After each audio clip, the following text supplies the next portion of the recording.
Assalamualaikum warahmatullahi wabarakatuh. Kembali lagi bersama Dimin Channel. Jangan lupa like, comment, share untuk bantu admin dan subscribe-nya. Dan juga jangan lupa tekan tombol lonceng notifikasinya. Yang belum subscribe, di subscribe. Oke, lanjut saja ke cerita. Diana Permata Indah dari Desa, karya Henning, bab 141. Sarper Olang. Maaf, Sarper Oleng. Yuda tidak bisa mempercayai jawaban Diana kalau Lukas adalah adik Diana. Siapamu? Yuda mengulang pertanyaannya. Dia adikku, sahut Diana lagi. Saat aku bertanya, apa kamu mengenal Lukas? Kamu jawab tidak mengenalnya. Sekarang kamu bilang dia adikmu. Diana dan Yuda sama-sama menoleh ke arah belakang mereka. Terlihat Ipan dengan wajah kecewanya menatap Diana. Maafkan aku, sebelumnya aku belum bisa menjelaskan padamu siapa Lukas sesungguhnya, ucap Diana. Kenapa? Apa aku tidak boleh tahu tentang dirimu? Tatapan mata Ipan terlihat sangat kecewa. Bukan begitu, hubunganku dan Lukas tidak terlalu baik. Dia juga sangat membenciku. Membenci? Lalu kenapa dia melempar jaket padamu, Diana? Yuda melirik ke arah Ipan. Semoga Ipan tidak melihat kejadian saat Lukas melempar jaket ke arah Diana. Sekarang kamu bisa menjelaskan siapa Lukas? Tanya Ipan. Lukas adalah adik sepupuku. Saat Lukas masih kecil, kedua orang tuanya bercerai. Dan Lukas ikut ibunya. Semenjak itu, kami terpisah. Karena aku dan Lukas tidak berhubungan baik, kami butuh waktu untuk menerima keadaan saat kami bertemu lagi.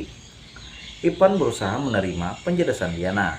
Perlahan raut wajah terlihat lebih baik. Kami kesini untuk menjemputmu, mengunjungi nenek Jonia. Kamu siap? Siap, tapi mampir sebentar di apartemen ya. Aku mau ganti baju dulu, lihat bajuku kotor. Diana mengisyarat pada noda yang menguturi bajunya. Andai tidak kotor pun, aku tetap akan memintamu ganti bajumu. Bahagia sekali kamu saat pandangan kekaguman semua orang tertuju padamu. Wajah Diana seketika masam mendengar ocehan Ipan. Ayo kita berangkat, kasihat nenek Yuda menunggu terlalu lama. Ipan berjalan lebih dulu meninggalkan Diana dan Yuda. Diana berjalan berdampingan dengan Yuda. Diana menyenggol lengan Yuda. Hal itu berhasil membuat Yuda menoleh padanya. Kenapa dia? Sarpernya seketika oleng saat melihat keindahan pinggangmu. Yuda mengisyarat ke arah pinggang Diana yang begitu indah. Aku mendengar gibahan kalian, ucap Ipan. Setelah sampai di gedung apartemen yang Diana tempati, Diana langsung menuju kamarnya. Sedang Ipan dan Yuda menunggu Diana di apartemen milik Yuda. Ipan masih memikirkan tentang jawaban Diana yang mengakui Lukas adalah adik sepupunya. Apa Nenek Jelin punya anak selain Nyonya Alinka Yolanda? Tanya Ipan pada Yuda. Seingatku, Nenek Jelin pernah mengadopsi seorang anak laki-laki. Mungkin Lukas adalah anak dari anak laki-laki yang diangkat Nenek Jelin dulu. Yuda mencoba mengingat-ingat tentang Nenek Jelin 15 tahun yang lalu saat Nyonya Jelin mendapat masalah.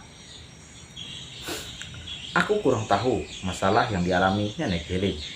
Tepatnya masalah apa?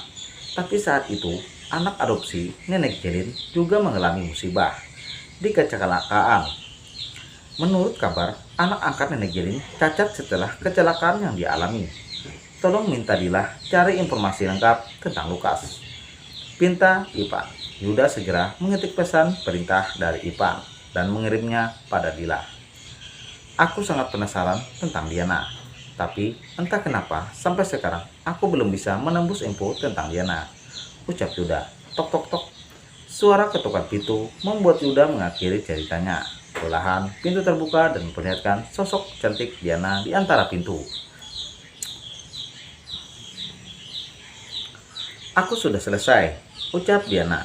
Kalau begitu, kita berangkat sekarang. Ipan langsung berdiri dan merapikan bagian bawah jasnya. Sepanjang perjalanan, seketiganya diam. Setelah menempuh perjalanan yang cukup jauh, akhirnya mobil yang membawa Ipan, Yuda, dan Diana berbelok ke perlahan memasuki sebuah area rumah mewah. Saat mobil yang mereka tumpangi terparkir sempurna di depan pintu utama, kedua bola mata Diana melihat seorang wanita tua yang duduk di kursi roda. Posisi wanita itu berada tepat di tengah-tengah pintu utama. Lihat, Nenekku tidak sabaran ingin bertemu Diana, gumam Yuda. Diana tidak menanggapi perkataan Yuda. Dia segera membuka pintu mobil dan berjalan cepat menghampiri wanita tua yang sahabat neneknya itu. Diana senyuman lebar menghiasi wajah wanita tua itu. Saat dia melihat seorang gadis berjalan cepat ke arahnya, Diana langsung memeluk wanita tua itu. Dia sangat bahagia melihat keadaan Nenek Junia membaik. "Nenek Junia, apa kabar?" ucap Diana lembut. Keduanya sama-sama menyudahi pelukan mereka. Diana duduk lesah di lantai agar posisinya nyaman berdekatan dengan Nenek Junia yang berada di kursi roda. Nenek Junia mengusap lembut di sisi kepala Diana. "Aku baik dan semakin baik. Kamu bagaimana?" "Aku baik, Nek," sahut Diana.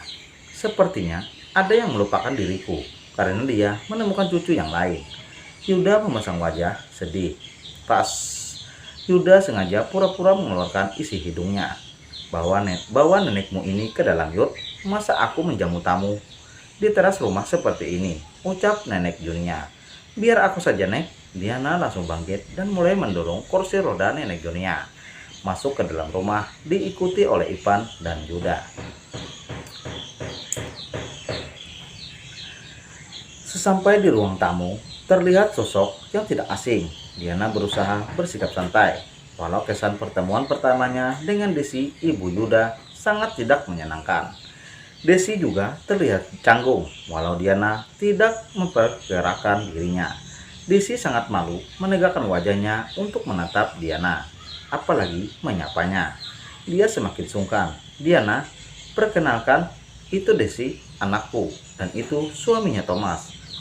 Mereka berdua orang tua Yuda," ucap Nenek Junia. Diana menganggukkan sedikit kepalanya, memberi hormat pada dua orang yang dimaksud Nenek Junia. "Apa begini cara kalian menyambut tamu?" Desi bingung menanggapi pertanyaan ibunya. "Tidak biasanya kalian diam seperti ini menyambut tamuku," gerutu Nenek Junia. "Kita langsung ke meja makan saja. Setelah makan-makan baru kita ngobrol," usul Nenek Junia. Mereka semua segera menuju meja makan. Selama acara makan berlangsung, hanya diisi obrolan Nenek Junia dan Diana. Yang lainnya hanya diam dan menyimak semua jawaban Diana di atas pertanyaan Nenek Junia. "Ipan, bagaimana kalau kita ngobrol di ruang kerjaku?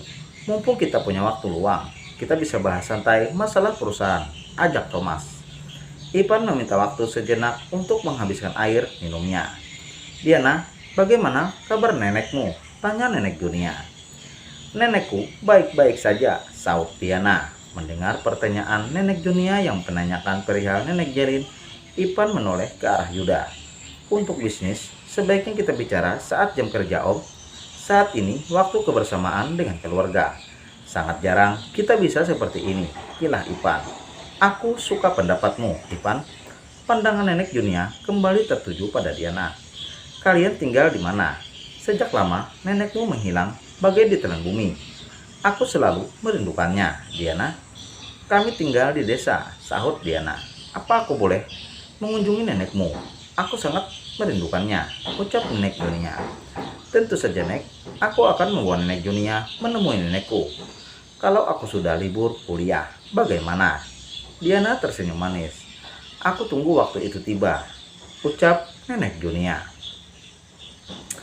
Begitu semangat, Ipan mengambil satu apel dan mulai mengupasnya. Setelah kulit dia kupas, Ipan mengiris tipis bagian daging buahnya dan memberikannya pada Diana.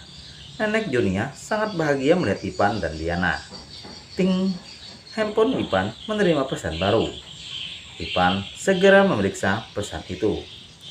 Melihat pesan dari Yuda, Ipan segera membaca isi pesan. Dilah. Tertera laporan yang dia minta mengenai Lukas. Wajah Ipan yang tadinya ceria seketika berubah muram. Bersambung. Waduh, apalagi. Oke, jangan lupa like, komen, share untuk bantu admin dan subscribe-nya, dan juga jangan lupa tekan tombol lonceng notifikasinya. Terima kasih. Kita lanjut nanti ya. Oke. Assalamualaikum warahmatullahi wabarakatuh.